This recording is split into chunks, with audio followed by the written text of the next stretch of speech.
Good morning, welcome to business breakfast show. గత రాత్రి American markets వరుసగా 5వ రోజు చాలా స్ట్రాంగ్గా క్లోజ్ అయ్యాయి. S&P 500 1200 లెవెల్కి పైన చాలా స్పష్టంగా 1210 పాయింట్ల దగ్గర క్లోజ్ అయింది. అలాగే నాస్డాక్ 1.25% లాభంతో క్లోజ్ అయింది. డౌ జోన్స్ కూడా 103 పాయింట్ల లాభంతో క్లోజ్ అయింది. సో దీంతో గ్లోబల్ క్యూసీ ఉదయం పాజిటివ్గా ఉన్నాయి. చాలా సానుకూల సంకేతాలు గ్లోబల్ మార్కెట్స్ నుంచి వస్తున్నాయి. చైనీస్ జీడిపి 12% వృద్ధి రేటు పోస్ట్ చేస్తుంది అన్న అంచనాలు, అలాగే ఇతరత్ర పాజిటివ్ న్యూస్ మార్కెట్స్పై సానుకూల ప్రభావం చూపిస్తున్నాయి. సో ట్యూస్డే మన మార్కెట్స్లో లాంగ్ పొజిషన్స్ కట్ చేసుకున్న వాళ్ళు చింతించాల్సిన పరిస్థితి. మార్కెట్ గ్యాప్ అప్ ఓపెనింగ్ను ఎక్స్పెక్ట్ చేస్తుంది ప్రస్తుతం. సో SGX నిఫ్టీ సుమారుగా 44 పాయింట్ల లాభంతో 5375 దగ్గర ట్రేడ్ అవుతుంది. సో మన మార్కెట్స్లో కూడా నిఫ్టీ 5370 5380 సమీపంలో ఓపెన్ అయ్యే పరిస్థితి కనిపిస్తుంది. కాబట్టి ఫండమెంటల్స్ స్ట్రాంగ్గా ఉన్న మార్కెట్ క్యాప్ కనీసం 100 కోట్లు అంతకంటే ఎక్కువగా ఉన్న స్టాక్స్ను ప్రతి డిప్లో బై చేయండి. డెఫినెట్గా రాబోయే రోజుల్లో మార్కెట్స్ మరిన్ని న్యూ హైస్ను టచ్ చేసే అవకాశాలు చాలా స్పష్టంగా కనిపిస్తున్నాయి. సో అది రియాలిటీ కావచ్చు, ఐటీ కావచ్చు, ఫుడ్ ప్రాసెసింగ్, ఫుడ్ ప్యాకేజింగ్ రంగాలు కావచ్చు, ఇటువంటి స్టాక్స్ అన్నిట్లో. ఇన్ఫ్యాక్ట్ మనం ఇన్ఫోసిస్ స్టాక్లో మనం గమనించాం, రిజల్ట్కు ముందు అందరూ ఇన్ఫోసిస్, TCS, విప్రో ఇటువంటి ఐటీ స్టాక్స్ అన్నిట్లో షార్ట్ సెల్లింగ్కు పాల్పడ్డారు. అయితే ఇన్ఫోసిస్ రిజల్ట్ పాజిటివ్గా రావడంతో అందరూ షార్ట్ కవరింగ్ పరిగెత్తాల్సి వచ్చింది. దీంతో ఇన్ఫోసిస్తో సహా TCS, విప్రో అన్ని స్టాక్స్లో మనం చాలా స్ట్రాంగ్ ప్రాఫిట్స్ ట్యూస్డే ట్రేడింగ్లో మనం గమనించాం.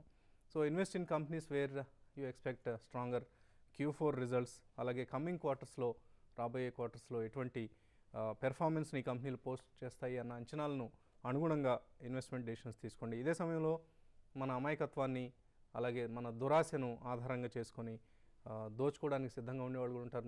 నిన్న మనం గమనించాం, హైదరాబాద్లో ఒక స్టాక్ బ్రోకర్ నెలకు 5-10% వడ్డీ ఇస్తామన్న ఆశ చూపించి కోట్లాది రూపాయలు కలెక్ట్ చేసి పారిపోయిన వైనాన్ని గమనించాం.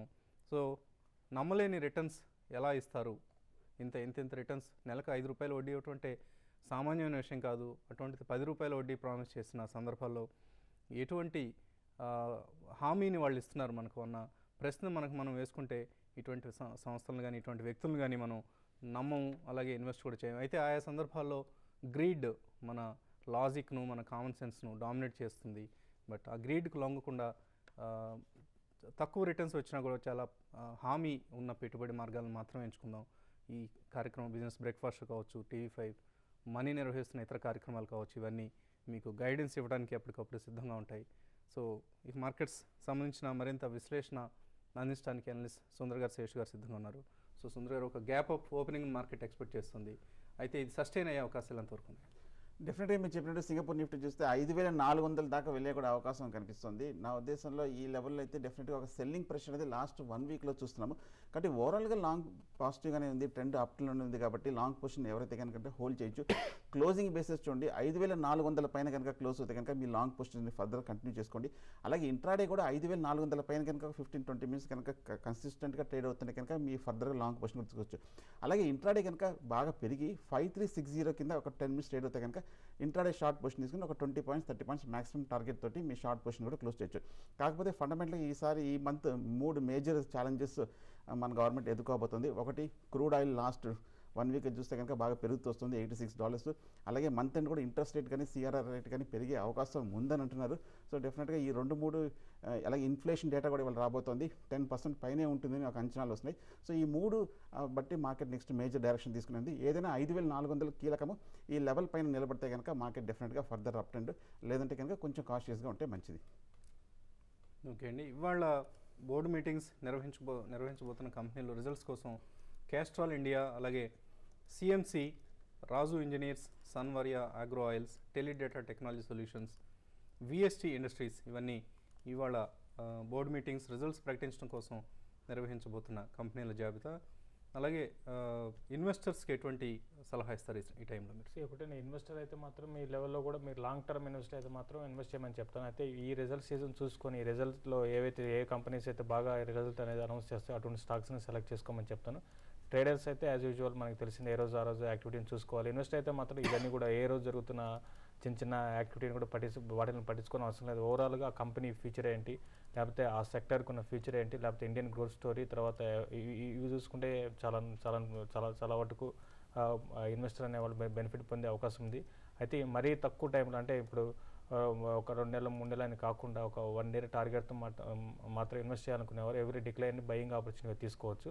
నెక్స్ట్ ఒక 1 మంత్ 2 మంత్స్లో ఒకవేళ ఈ మాన్సూన్ కానీ బాగుంటే మాత్రం డెఫినెట్గా మార్కెట్లో ఫర్దర్ హైస్కి వెళ్ళే అవకాశం ఎక్కువ కనపడుతుంది. ఒకవేళ మాన్సూన్ కానీ ఫెయిల్ అయితే మాత్రం కొంత మార్కెట్లో కొంత సెల్లింగ్ ప్రెషర్ హయ్యర్ లెవెల్స్లో ఎదుర్కొంటుంది. ఏదైనా కూడా ఏంటంటే అందుకే 1 ఇయర్ టార్గెట్ పెట్టుకుని ఇన్వెస్ట్ చేసే వాళ్ళకి మాత్రం డెఫినెట్గా ఎవ్రీ డిక్లైన్ని బయింగ్ ఆపర్చునిటీగా చేసుకోమని చెప్తానండి.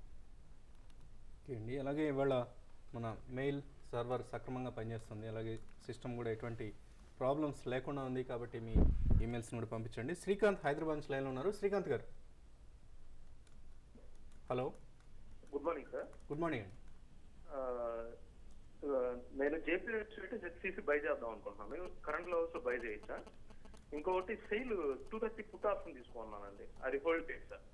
మీరు ఫస్ట్ అడిగిన స్టాక్ ఏంటండి? HCC JPS state. Okay okay, HCC JPS sets ఈ రేట్లో తీసుకోవచ్చు. హెచ్సిసి చూస్తే కనుక టెక్నికల్గా లాస్ట్ 1 మంత్గా ఈ లెవెల్లో కొంచెం కన్సాలిడేషన్ జరుగుతుందండి. బట్ కాకపోతే ఫండమెంటల్గా అయితే డెఫినెట్గా స్ట్రాంగ్ స్టాకే, దాంట్లో డౌట్ లేదు. నా ఉద్దేశంలో ఒక 142 పైన కనుక క్లోజ్ అవుతాయి మటుకు షార్ట్ టర్మ్కి అయితే తీసుకోవచ్చు. లాంగ్ టర్మ్ మటుకు కొంచెం వెయిట్ చేయండి. నా ఉద్దేశంలో ఒక 125 లెవెల్ వస్తే కనుక బై చేయొచ్చు. అలాగే జేపీఎస్ చూస్తే కనుక టెక్నికల్గా బాగానే ఉంది. డెఫినెట్గా ఒక 150 పైన కనుక వాళ్ళు క్లోజ్ అవుతే జేపీఎస్ కూడా బై చేయొచ్చు. ఇంకోటి సేల్ పుట్ ఆప్షన్ గురించి అడిగారండి. అయితే ఇప్పుడున్న పరిస్థితుల్లో సేల్ అయితే ఎప్పుడైతే న్యూస్ వచ్చిందో డిస్ఇన్వెస్ట్మెంట్కి 10% గవర్నమెంట్ వచ్చిందో అప్పటి నుంచి స్టాక్ అయితే 255 260 దగ్గర నుంచి నాన్ స్టాప్గా ఈవెన్ పెరుగుతున్న మార్కెట్ కూడా చాలా వీక్ ఉంది.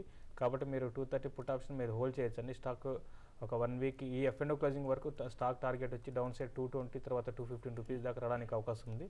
సో కొంచెం మార్కెట్ పెరిగినప్పుడు ఈరోజు గ్యాప్ అప్ ఓపెన్ అవుతుంది, అప్పుడు మీరు సేల్ 230 పుట్ ఆప్షన్ తీసుకోమని చెప్తాను.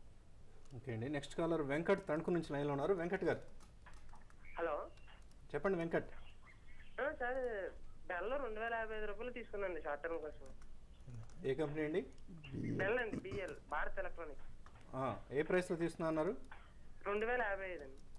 ఓకే అండి. Okay, so stock IOB price లో తీసుకొచ్చింది. ఓకే. స్టాక్ చూస్తే కనుక బిఎల్ కంటిన్యూస్గా డౌన్ ట్రెండ్ 2200 నుంచి 1900 వరకు. నా ఉద్దేశంలో 1900 దగ్గర ఒక బాటమ్ ఫామ్ అయినట్టుగా కనిపిస్తుంది. ఈ లెవెల్ నుంచి ఇమీడియట్గా పెద్దగా డౌన్ సైడ్ రిస్క్ అయితే కనిపించట్లేదు. డెఫినెట్గా ఈ లెవెల్లో అయితే మీరు హోల్డ్ చేయండి. ఒక రీబౌండ్ వస్తే కనుక కొంచెం సెల్ చేయొచ్చు. యాజ్ ఇట్ ఈస్ ట్రెండ్ అయితే కనుక 1900 కింద ఫర్దర్ వీక్. ఓకే అండి. ఇండియన్ ఓవర్సీస్ బ్యాంక్ ఐఓబి గురించి కూడా ఆయన అడిగారు, ఈ రేట్లో తీసుకోవచ్చు. అండ్ ఐఓబి అయితే కరెంట్ లెవెల్స్లో కొంచెం ఆగమని చెప్తాను నేను, ఎందుకంటే 98 99 ఆ లెవెల్లో స్టాక్ బాగా రెసిస్టెన్స్ ఫేస్ చేస్తుంది. ఇంకోటి బ్యాంకింగ్ స్టాక్స్ అయితే లాస్ట్ వీక్ చూస్తే బాగా హెవీగా కరెక్ట్ కావడం జరిగింది. ఎందుకంటే నెక్స్ట్ వీక్ ఆర్బీఐ మీట్ ఉంది కాబట్టి కొంత ఇంట్రెస్ట్ రేట్స్ మీద కొంత సెన్సిటివ్ సెక్టర్ అన్నీ కూడా వీక్ ఉన్నాయి కాబట్టి బ్యాంకులు కూడా వీక్ ఉండే అవకాశం ఉంది. కొంచెం వెయిట్ చేయండి. కరెక్షన్లో నెక్స్ట్ వీకెండ్లో మీరు బై చేయండి, ఇప్పుడు మాత్రం ఉండండి. ఓకే అండి. అలాగే టీవీ5 ఈ నెల 24న విశాఖపట్నంలో రియల్ ఎస్టేట్ సమ్మిట్ నిర్వహిస్తోంది. ప్రస్తుతం ఉన్న పరిస్థితుల్లో రియల్ ఎస్టేట్ మార్కెట్లో ఇన్వెస్ట్ చేయడం ఎంతవరకు కరెక్ట్ అయిన డెసిషన్, అలాగే ఇన్వెస్ట్ చేసేవారు ఎక్కడెక్కడ ఇన్వెస్ట్ చేస్తే మనకు సక్రమమైన ఫలితాలు వస్తాయన్న అంశాలకు సంబంధించిన discussions, panel discussion real estate రంగ నిపుణులు అలాగే సంబంధిత అధికారులు వీరందరూ పాల్గొనే సమ్మిట్ ఇది. సో ఈ సమ్మిట్లో పాల్గొనాలి అనుకునేవారు 9959 555 609 లేదా 9959 5555 09 ఈ నెంబర్స్కి కాల్ చేసి పూర్తి వివరాలను పొందొచ్చు. ఇప్పుడు ఒక షార్ట్ బ్రేక్ తీసుకుందాం.